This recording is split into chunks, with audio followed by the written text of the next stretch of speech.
stumbled on this photograph. It kinda made me laugh. Took me way back down memory lane. I see the happiness, I see the pain. Where am I? Back down memory lane.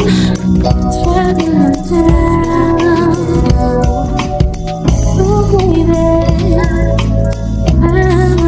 back down memory lane.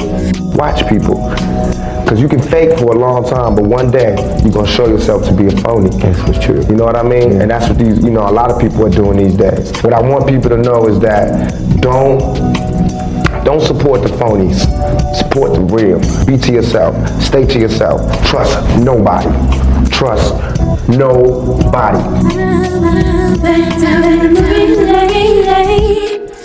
Hey yo, thanks for tuning in to The Source, your source for celebrity news. Do me a favor, hit that like and subscribe button and let's get into it. Check this out. For the first time since his arrest, 2Pac's alleged unaliver Keef D has spoken out from behind bars, and Keef D claims that he's absolutely 100% innocent of the crime because he wasn't even in the vicinity at the time.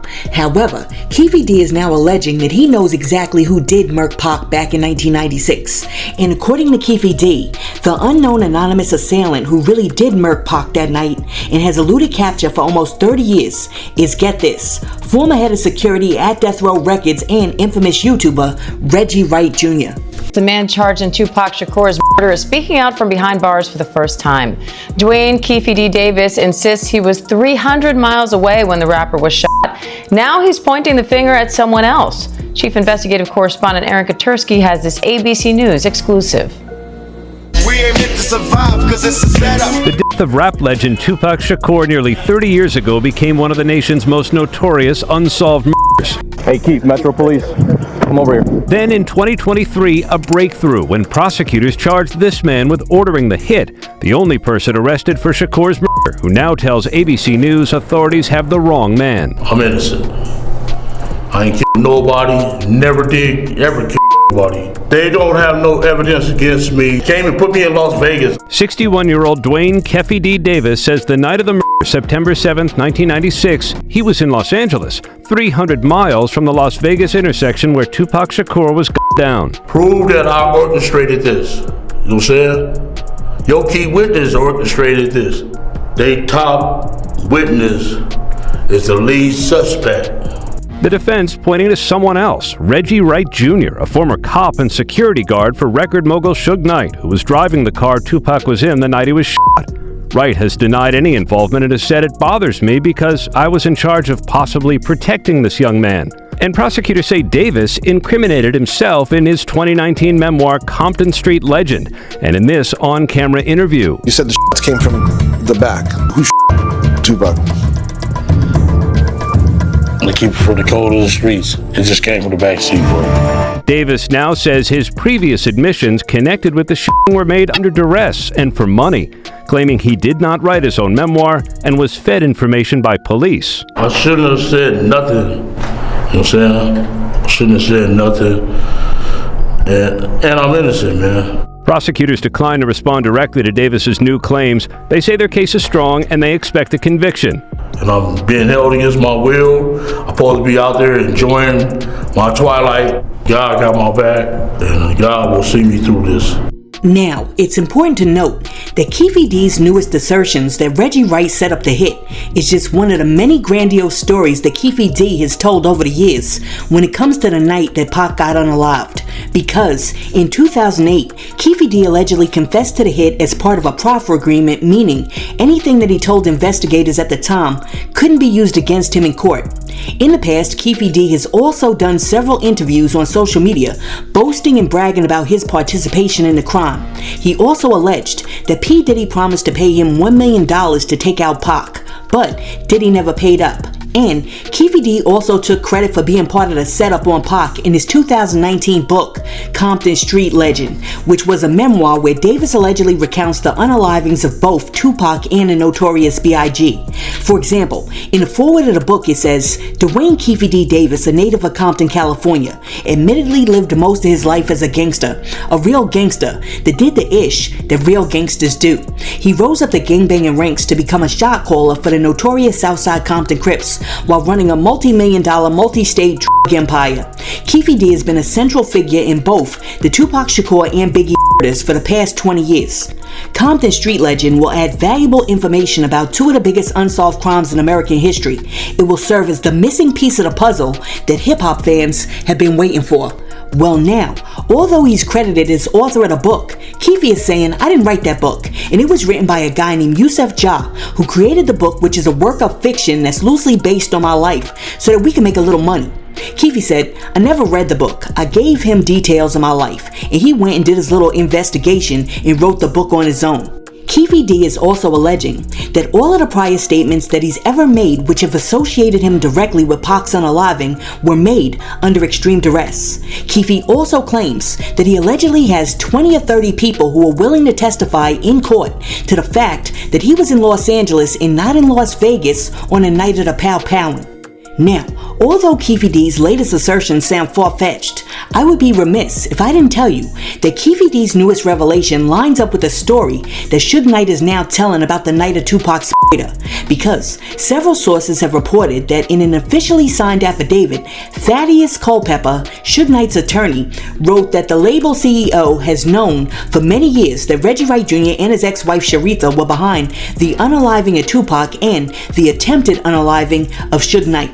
According to Suge, his attorneys, former LA detective Russell Poole, Suge Knight's ex-wife and now Keef D, Reggie Wright Jr. and his wife secretly conspired to take out Suge Knight in order to gain complete control of Death Row Records, and the real target that night was Suge. Unfortunately, they missed their real target and hit Pac instead. Alright, so interestingly enough, while everybody including Keef D and Suge Knight's ex-wife and everybody else are pointing their fingers at Reggie Wright Jr. for the murking of Tupac, Reggie Wright Jr. has always maintained that he's innocent, he didn't do it, he didn't have anything to do with the shit. But after he says that, Reggie Wright Jr. always turns around and points his finger at P. Diddy. In your personal opinion, let's say we don't know, or let's say we forget about what we saw or heard in rap. Do you personally feel like Puffy would be capable of being involved to the extent that he was implemented? Well, I mean, y'all want to make Puffy a choir boy. And everybody wants, oh, Puffy wouldn't do that, Puffy wouldn't do that. Well, gay guys are tough too. I'm gonna be honest, homosexual are some tough dudes. And they gangsters too in their own way. So there's some gangster guys that are gay. Flaming gay. I'll go far enough to say drag queens. That you bet not with, right? But y'all want to make Puffy a choir boy for some reason. Okay. It's the song that was done by Black Rob in 1999, 1998. What's the name of that song, John? You know it offhand? I don't, but I can find it for you. Okay. But this particular song and the reason why I asked John about it, because we didn't, he didn't know I was going to bring this up. But I mentioned it to him recently, was like, Puffy is outright bragging about putting $1 million on people's heads, taking their social security number, and I don't know, y'all listen to the song on your own. I'll have John pin it in the comment section. But the song is called Muscle Game, Reggie. It's called what? Muscle Game. Muscle Game by Black Rob. And he's saying all of this like 1998, 1999, bragging about, subliminally, like I always tell you those New York dudes do, subliminally talking shit. Today, if Puffy did that song with the YouTube police and the sophistication that they have, if they played that song and broke that song down, get an expert, one of you guys that's an expert on song breaking down stuff, hopefully on my boy Almighty Trey or somebody like that, could quote the words and put them in writing in there of all the stuff he was talking about in that particular song. A good DA will take and play that song, and I think that alone in 2023, I'm not saying in 1998, 1999, they wasn't smart enough, law enforcement wasn't smart enough, but let these young motherfuckers do some shit like that talking in a song right now. They'll be before a federal grand jury. I know this is not a federal case, but they will think of something to get them on. And so without Keef D's statement of saying that him and Puffy had that meeting and he offered the money and put it out there, no. But Las Vegas PD, get an expert, break that song down. I'm throwing y'all hints. I'm dry snitching like a motherfucker. Go listen to that song. Get that song. Put that song out. Break that song down, along with Keef D's statement. Alright, so really quick, let's see if Reggie Wright gave us a good tip, or if he's over there trying to deflect and send us in the wrong direction so that we're no longer on his scent and we start sniffing out Diddy. See, in this game, only the strong will survive, and the weak shall perish. See, a lot of cats think with their brawn, not with their brain. Muscle game. Come on, man. With me, I drop $1 million on your head. Muscle game. Race you and your We whole lay family. down the muscle game. See, talk is cheap. Bad boys moving silent. Muscle game. You ain't even gonna hear me coming.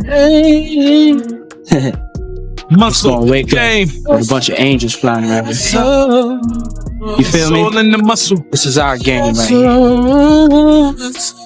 We ain't playing with you weak niggas. Come on, man. Been doing this for too long, man. You ain't got the muscle. You better have that hustle.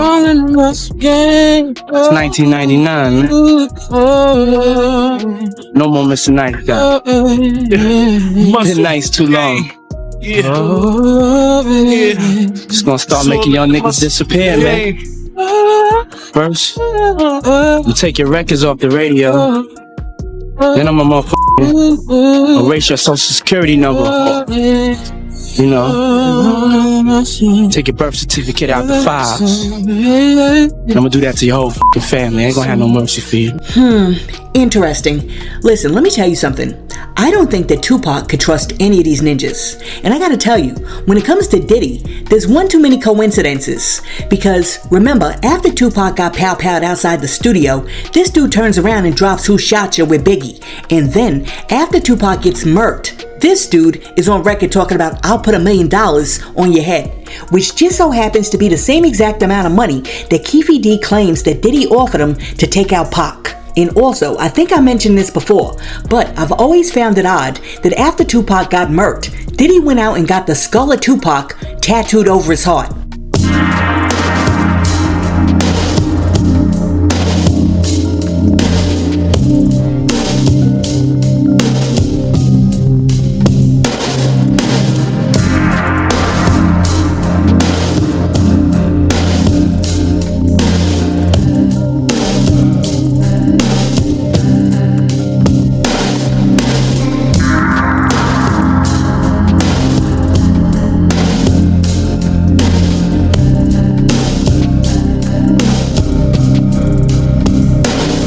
Look, that right there is just weird and crazy.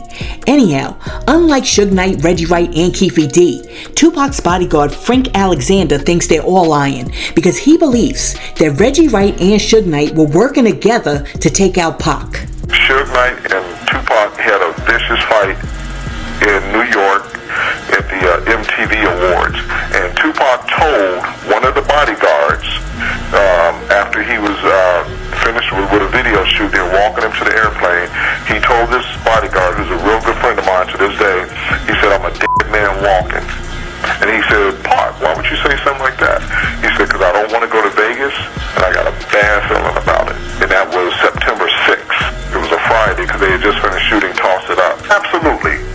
Somebody set him up. Now, the conclusion, recently, within the last week or two, the last 2 weeks, 3 weeks, the FBI released a 349-page document saying that in their findings that Suge Knight and Reggie Wright orchestrated and put a hit on both of them, Notorious B.I.G. and Tupac Shakur. Now, Tupac's bodyguard is definitely not lying when he says that the feds released a 243-page document, because back in 2020, the Sun got a few of the redacted pages of the document which revealed a few interesting facts. 1. The document said that Tupac's entourage didn't give any useful information to the cops to try to solve the pow-powing. 2. An off-duty Compton cop who claimed to be an FBI agent allegedly forced his way into Tupac's hospital room and was hindering his medical treatment. 3. A witness said that Suge Knight was definitely the intended target for the Tupac pow-powing after he took out a contract to murk every Crip in Compton. 4. Never heard witness testimony included how one man claims that he saw an unknown male at the scene getting into a black BMW. 5. Tupac was riddled with bullets which pierced his ring, his cigarette packet, and the cash in his pockets. And 6. When Suge Knight drove away from the scene, Tupac was actually still talking, and according to Suge, he told him, "You the one that got pow-powed in the head," according to the full transcript of his police interview. Now, what I just read to you is directly from the Fed's report on the Tupac case. So, here's my question. Do you believe that it's possible that the off-duty Compton cop who claimed to be the FBI agent who allegedly went into Tupac's hospital room and was hindering his medical treatment could have been Reggie Wright Jr.? Let me know in the comments. And then, here's the other thing. If there was an off-duty cop who was in Tupac's room pretending to be an FBI agent and he was hindering Tupac's medical treatment, wouldn't the hospital have some surveillance? I mean, for real, where's the CCTV camera footage? Listen, let me tell you something. When it comes down to this whole Tupac situation, I have never understood why this whole thing is a mystery. Because even though there are mad suspects, I've always agreed with Cat Williams' assessment of the situation when he said Suge Knight knows who popped Suge Knight. I'm pretty sure Suge knows who shot Suge. Yeah. So when he comes out of sedation, sure anybody who gets shot will tell you who shot them, right? Yeah. But if the police say nobody shot him, I believe nobody shot him. And if nobody shot him, that's the same nobody that shot Tupac. And if nobody shot Tupac, it's the same nobody that shot MLK. And if nobody shot him, that's the same person that shot Malcolm X too. It's a lot of nobodies out there, and nobody minds if nobody comes up missing, right? That don't bother nobody, does it? Certainly doesn't bother me. Let me tell you something. This whole Tupac case is really turning into a real-life game of Clue. You got Colonel Mustard, aka Suge Knight, who may have taken out Pac with the candlestick. You got Diddy, aka Professor Plum, who may have unalived him with the lead pipe. Keef D, aka Mr. Green, who may have given his nephew the revolver just to get the bag. And now, you got Mr. and Mrs. Peacock, aka Reggie Wright and Sharitha, who may have stabbed Tupac in the back with a dagger by mistake just to get death row. Listen, let me know what you think. Is Keef D over there lying once again? Is Suge Knight finally telling the truth? Does Reggie Wright have something to hide? Or is he leading us in the right direction by making us listen to Muscle Game and dry snitching on P. Diddy? Let me know what you think about all of that in the comments, and while you're down there leaving a comment, be sure to like and subscribe to the channel and share this video with your friends. Hey yo, thanks for tuning in to The Source, your source for celebrity news. Peace.